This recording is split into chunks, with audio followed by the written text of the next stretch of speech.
అందుకే మరి సాతానుడు ఎప్పుడు కూడా, దుష్టుడు ఎప్పుడు కూడా సంపూర్ణమైనటువంటి సత్యాన్ని చెప్పడు. సగము అబద్ధము, సగం సత్యం చెప్తూ ఉంటాడు.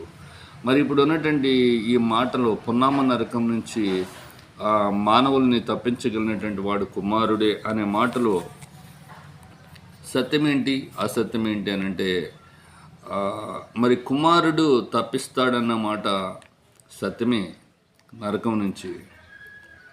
అందుకే ప్రభువారు అంటారు, కుమారుడు మిమ్మల్ని స్వతంత్రులుగా చేస్తే మీరు స్వతంత్రులు అవుతారు. ఇది సత్యము.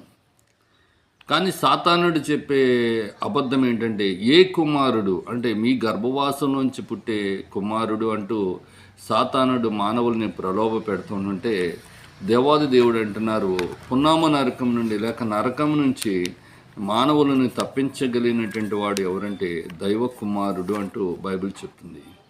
కనుక ఈ దైవ